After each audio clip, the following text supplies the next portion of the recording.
Good morning India. मैं अमन Bhardwaj reality ministry से एक बार आपके और समझ एक नई चीज़ के बारे में डिस्कशन करेंगे। आज पीछे आपने मेरी वीडियोस देखी होंगी जिसमें जेवर और टप्पल और जट्टारी के बारे में मैंने आपको काफ़ी कुछ बताया था। कौन कौन सी ऐसी जगह है, कौन कौन सी ऐसी लोकेशन है वहाँ पे, या फिर कौन कौन से ऐसे रीजंस है जिनके चलते हमें वहाँ पे प्रॉपर्टी नहीं खरीदनी चाहिए, या फिर खरीदते भी हैं तो वहाँ पे किन चीज़ों का हमें स्पेशली ध्यान रखना है। फिर चाहे वो 300 मीटर का दायरा हो या पट्टे की ज़मीन हो या फिर सो एंड सो कुछ भी हो।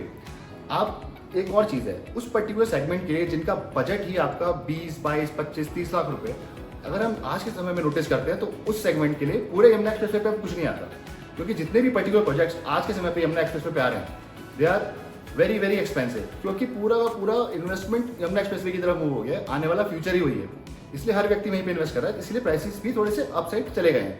और अब वो जो पर्टिकुलर लोकेशन है जेवर और टप्पल, वो अपने आप में एक जंक्शन है। आपको किधर भी जाना हो आप वहाँ से आराम से जा सकते हो और हर तरफ से कनेक्टेड हो जाते हो, चाहे फरीदाबाद हो, चाहे पलवल हो, चाहे आपका आगरा हो, चाहे नोएडा हो, ग्रेटर नोएडा हो, अलीगढ़ हो, बुलंदशहर हो, कहीं पे भी जाना हो तो it basically plays a very important role there. और वहाँ से एयरपोर्ट भी सबसे ज़्यादा नज़दीक है, ये बहुत सबसे बड़ा रीज़न है। अब होता क्या है कि वहाँ पे हमने देखा कि बहुत सारे कमेंट्स आए मेरे पास पिछले कुछ वीडियोस में, कॉल्स भी आए, सब लोगों ने पूछा कि क्या कोई ऐसी जगह है कि जहाँ पे आप जो इश्यूज बता रहे हो उनको हटा दें, अगर उसके बाद भी कोई जगह बचती है जहाँ पे हम इन्वेस्ट कर पाएँ जो कि इस बजट में आ सकती है। फिर मैंने थोड़ा सा स्क्रूटनी किया तो पता लगता है, अच्छी तरह डीप में गया, सारी चीज़ें एक बार दोबारा से समझी, हर एक चीज़ को क्रॉस वेरीफाई किया, उसके बाद समझ आता है कि वहाँ पे कुछ पोर्शंस ऐसे हैं जो कि ईडा जैसे क्या करता है, पीछे जो उन्होंने सेक्टर्स काटे वहाँ पे उन पर्टिकुलर गाँव को उन्होंने एक्वायर किया, और जिस दिन वो एक्वायर करते हैं, एक्वायर की खबर देते हैं कि हम एक्वायर करेंगे अब इसको, उस पर्टिकुलर एरिया को, चाहे वो कोई गांव लगता हो या फिर कोई सेक्टर लगता हो, वहाँ पे उस दिन से सेक्शन 11 यानी कि नक्शा 11 लागू हो जाता है। होता क्या है नक्शा 11 और सेक्शन 11, इसके अंदर जब भी ये लागू होता है आप इसके बाद कोई भी खरीद फरोख्त नहीं कर सकते हैं, सेल एंड परचेज नहीं होती इसके बाद, लैंड की म्यूटेशन भी नहीं होता है, क्योंकि वहाँ पे डिसाइड हो चुका होता है। और उन जहाँ पे वहाँ पे जो लोग रहते हैं उनके जो नाम है वो ईडा अपने साइट पे डाल देता है। आप चाहो तो क्रॉस चेक कर सकते हो पीछे किस किस को उन्होंने मुआवजा दिया है, तो सारे नाम आपको वहाँ पे दिख जाएंगे उनकी अपनी वेबसाइट पे। प्लस साथ ही साथ एक और चीज़ आती थी कि भाई वहाँ पे मान लो अगर मैंने लैंड ली होती तो मुझे कितने साल पुराना मुझे वहाँ पे ओनर होना चाहिए था, जैसे कि पहले क्लॉज हुआ करता था। बट आज के ज़माने में ऐसा कुछ नहीं है।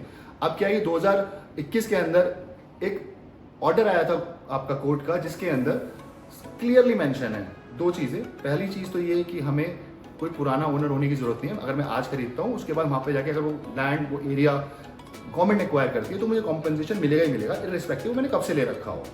दूसरी चीज़, एक और क्लॉज आता था कि वो पर्टिकुलर ज़मीन क्या मुझे मेरे एंसेस्टर्स से मिली है, क्या मुझे वो दादा लाई ज़मीन है या नहीं।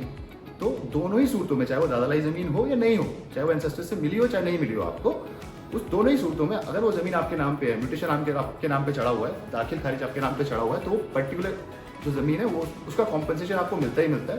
प्लस गवर्नमेंट पॉलिसी के अकॉर्डिंग, ईडा की पॉलिसी के अकॉर्डिंग 7% की आपको लैंड बैंक भी दिया जाता है कॉम्पनसेशन के साथ साथ, और वो आपको एक बसे हुए इलाके में दिया जाता है, बसा के देती है प्रॉपर गवर्नमेंट। अब सबसे पहले इन्होंने सेक्टर्स कौन से उठाए थे, वो आपका सेक्टर 29, 30, 31, 21, तो वहाँ पे उसके बाद इन्होंने सेक्टर अनाउंस किया, वहाँ पे जो चीज़ आनी है वो उन्होंने अनाउंस करके आगे बढ़े। फिर इन्होंने आपका सेक्टर 1, 2, 3, 4, 5 जो कि सारे के सारे अगर आप देखोगे तो रेजिडेंशियल सेक्टर्स है, वो पोर्शन अनाउंस किया इन्होंने जिसका अब कंपनसेशन जाना है। अब इसके बाद क्या आएगा वो मैं बताता हूँ आपको। जो नियर बाय जो आने वाला है, आप जेवर की तरफ देखोगे तो जो गौतम बुद्ध नगर के अंदर जो एरिया पड़ता है, जेवर आपकी जो तहसील पड़ती है, वहाँ पे एक पैच पड़ता है, उसका नाम है गोविंदगढ़। गोविंदगढ़ के आसपास ऐसा क्यों, वही पर्टिकुलर पैच गोविंदगढ़ वाले पैच में क्या है कि वहाँ से डीएमआरसी भी जा रहा है, और साथ ही साथ जो आपका हाईवे बनना है, इसको पलवल और आपका खुर्जा एक्सप्रेसवे, पलवल खुर्जा एक्सप्रेसवे कहते हैं, वो भी वहीं से निकलना है, तो वहाँ पे भी ऑटोमोबाइल में एक्वायरिंग होनी है। अब जितना भी पैच वहाँ पे, मैं फिर दोबारा वही बात बोलता हूँ, हमें ये हमारा फर्ज बनता है कि हमें एक बार क्रॉस चेक करना चाहिए कि क्या वो पर्टिकुलर ज़मीन जो भी कॉम्पनसेशन के नाम पे जा रही है, क्या उसमें कोई पट्टे तो नहीं है। इनकेस अगर उसके अंदर पट्टे हैं तो then it is a problem sign, अब रेड फ्लैग हो जाएगा वो अपने आप ही। लेकिन अगर उसके अंदर पट्टे नहीं है और पेपर क्लीन है तो it is a pure beneficial deal, कोई दो राय वाली बात नहीं है इसमें। सिमिलरली 2 और जगह मैंने आइडेंटिफाई करी थी, उसमें से आपका दोनों ही जगह पड़ती है आपकी खैर तहसील के अंदर अलीगढ़ डिस्ट्रिक्ट में, जिसमें एक का नाम था गरबरा और एक का नाम है आपका नरवारी। दोनों जो पैच हैं ये, अब इसमें भी सिमिलर सिनेरियो है। यहाँ पे आ क्या रहा है, यहाँ पे आपने नाम सुना होगा अडानी, बहुत बड़ा नाम है, सब जानते हैं आज के टाइम पे। अडानी जी का आपका लॉजिस्टिक हब आने वाला है, ये it is very very near to टप्पल और बहुत अच्छी लोकेशन है, अच्छी चीज़ें मिलती हैं। अब होगा क्या, आप ये सोचिए कि ये जो पर्टिकुलर पैच है आज हमें 20-22 लाख 25 लाख के कॉस्ट में मिल जाता है अप्रॉक्सीमेट, थोड़ा ऊपर थोड़ा नीचे, मैं एग्जैक्ट तो नहीं बता पाऊंगा आपको, उसके लिए आपको एक बार डिटेल में डिस्कशन करना पड़ेगा। बट आप ये सोचिए कि अगर मैं जो मेरे उस सेगमेंट के लिए, उन क्लाइंट्स के लिए मेरे को कुछ मिलता ही नहीं था, आज के समय में मेरे पास ऑप्शन अवेलेबल है, although they are very few, क्योंकि अभी इस चीज़ की पर्टिकुलर नॉलेज भी ज़्यादा लोगों को है नहीं, तो इसलिए वहाँ पे आज के टाइम पे बायर्स भी कम है और सेलर्स भी कम है। तो कहीं बायर्स बढ़ गए तो सेलर्स तो ऑटो मोड में या तो रेट हाई हो जाएगा या फिर जमीन खत्म हो जाएगी, तो ये मौका हाथ से चूक जाएगा। तो ये वाली बस छोड़ने वाली तो नहीं है, ये तो क्लियर है। तो इसको अगर आपको ग्रैब करना है इस अपॉर्चुनिटी को, तो व्हाट वी कैन डू ये समझना बहुत जरूरी है। आप नीचे दिए हुए नंबर पे एक बार कॉल कीजिए, फिर एक बार डिटेल में डिस्कशन करते हैं कि उसके अंदर हमारे लिए कौन सी लोकेशन, कौन सी प्रॉपर्टी में क्या क्या पेपर्स, उसके लिए मैं पर्सनली आपकी हेल्प करूंगा।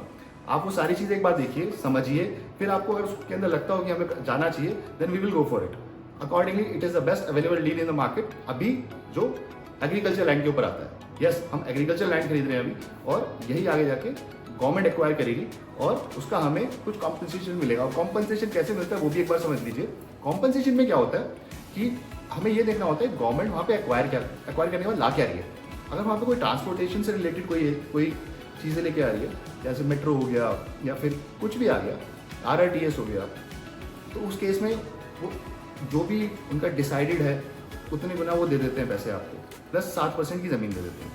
अगर वहाँ पे रेजिडेंशियल आना है तो रेजिडेंशियल का हिसाब से वो पैसे दे देंगे आपको। अगर वहाँ पे कमर्शियल पैच आना है तो कमर्शियल के हिसाब से पैसे दे देंगे आपको, कॉम्पनसेशन ऑब्वियसली, और 7% की ज़मीन दे देंगे। तो दोनों ही सूरतों में आपके दोनों हाथों में लड्डू होता है एक तरीके से, और आज जो आप पैसे डाल रहे हो उसका मल्टीफोल्ड होकर रिटर्न मिल जाता है आपको। और कम से कम ये भी पता है कि एक्चुअली में इस पर्टिकुलर पोर्शन को आप गवर्नमेंट वहाँ पे एक्वायर करने वाली है। ये चीज़ भी आप क्रॉस चेक कर सकते हो बहुत इजी तरीके से, क्योंकि अगर आप देखो ईडा की साइट पे ना, वहाँ पे आपको नोटिफाइड विलेजेस दिख जाएंगे, नोटिफाइड एरिया सारे पहले से दिखते हैं, तो उन्होंने अनाउंस कर रखे हैं। तो उसके लिए तो कहीं जाने की भी जरूरत नहीं, बहुत ईजी है और बहुत अच्छा तरीका है। बाकी एक और चीज़ बहुत अच्छे, अगर आपको जानकारी चाहिए, सारी डिटेल्स जानना चाहते हो, पेपर्स क्लियर है या नहीं ये जानना चाहते हो, तो उसके लिए एक और तरीका है। इसके लिए आप एच कैपिटल से और कॉन्टैक्ट कर सकते हो। उसके लिए भी आप इसी जो नीचे नंबर दिया गया है इसी पे एक बार कॉल कीजिए, आपको सारी डिटेल्स मिल जाएंगी and you can directly connect to H capital as well for the perfect and transparent deal. Thank you, Aman Bhardwaj.